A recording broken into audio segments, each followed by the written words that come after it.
This conference is one of my favorite, maybe the favorite of the year. Always a highlight for me. This is my third. And it is everything that is not bullshit, what Mark is saying. This is a culture here of sharing and open. And it is so different in so many ways from the other conferences I go to, particularly the journalism one. That's actually what I am going to talk about today. I am not going to have, unfortunately, a fuck it ship moment in this speech. I tried to find one, it didn't happen. Instead, I'm going to show you a picture of my cat, which is Elsie right there. Oh, you can't see that at all. She's adorable. I'll show it to you later. So, as I said, this is my third MozFest, and this culture of open and sharing really actually directly applies to journalism, and I'll explain why that is, and why I think open news, this project, is so important to news. But in order to explain that, you're going to have to indulge me in a little bit of a homily here on Sunday morning. Traditional journalism, as you guys all know, is an absolute tailspin. The business model that supported it for years is, frankly, falling to pieces. Great newsrooms are falling apart. Since 2007, 300 newspapers have closed or have ceased publication anyway in printed form in the U.S. And there's more coming. A year ago, the Times-Picayune in New Orleans cut staff and reduced home delivery to 3 days a week. This is a newspaper that was an essential piece of coverage during Hurricane Katrina just a few years before, and now is a shell of its former self. Thankfully, New Orleans, as we all know, is a city that has an international reputation for clean, honest, transparent governance. It's run by upstanding, law-abiding public officials, so no problem there. The Guardian here in the UK, our partner in one of the NSA stories, has been breaking these stories that get more and more absurd by the day. The Guardian has some good financial news this year, which I think we can look at. They only lost £30 million, which was an improvement. That's bad. My own newsroom, The Times, ad revenue that supports the newsroom, 1,100 people, it's basically the same size as it was 10 years ago, continues to go down. It's not a pretty picture. But to be really clear, I am not standing in front of you today lamenting the end of a business model that, let's be honest, for 150 plus years was basically a license to print money. That is not why I'm here today.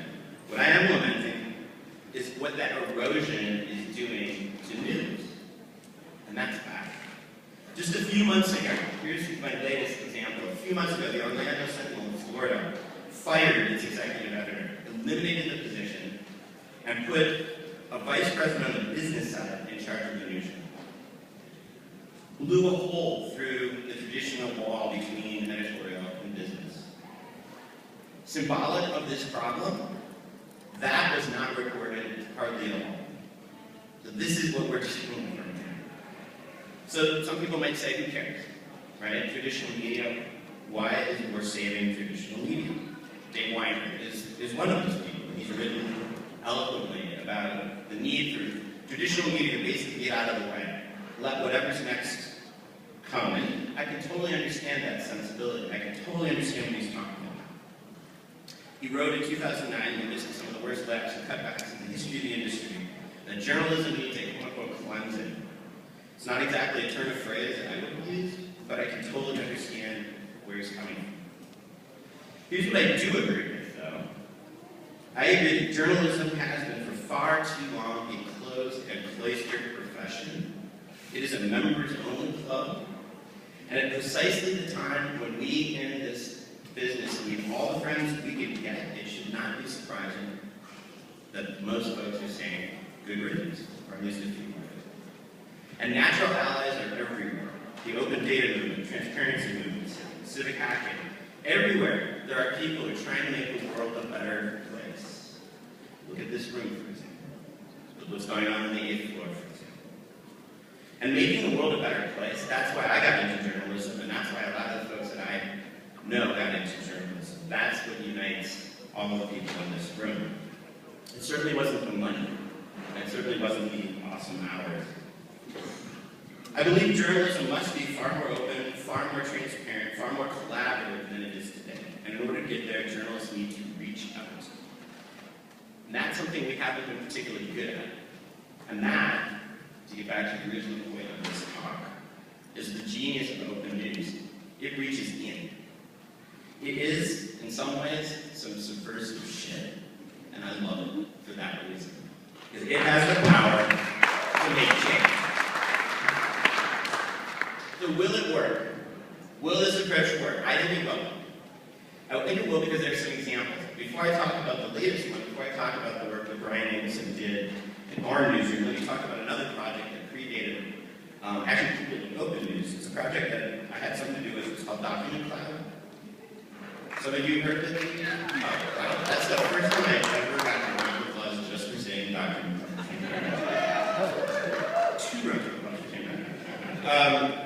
It is, for those of you who don't know, an open source project designed to improve journalism by making source documents, which is the lifeblood of journalism, easier to share, to annotate, ultimately to publish to the web.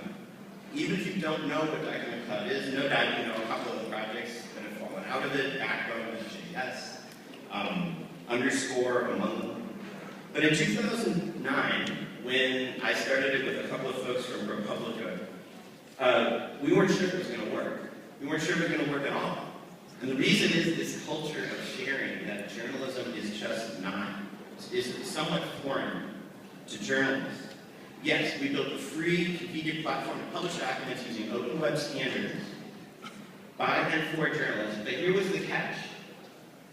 Once you made a document public, it was available to anyone. Anyone could download it, anyone could post it, your competitors could post it, the public could post it. It was there for anyone.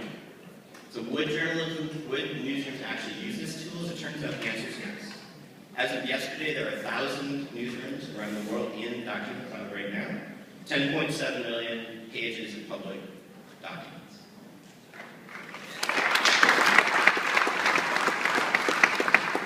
So the subversive bit there was that Document Cloud changed just a little bit how journalists do what they do. As Mark was saying earlier, it changed a tiny bit the culture of newsrooms.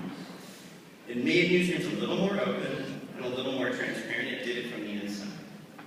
So flash forward to last year when our open news fellow, Brian Anderson, when Brian Anderson arrived with a humble goal of developing an entirely new metric, inventing a new metric to measure impact rather than reach or audience, which are the, frankly, pretty crappy metrics newsrooms now use to measure their work. The goal was to get folks focused on the things that matter, and not to get away from trying to drive the next click, just for the sake of driving clicks. Okay, it was a little ambitious, we didn't quite get there. But what happened as a result is way more important. We now have a group in the newsroom that is actively working to get the newsroom behind this idea of metrics and impact. We are changing a little bit in a newsroom that has been historically extremely allergic to making data-driven decisions. We are changing a little bit that culture, and that's a good thing.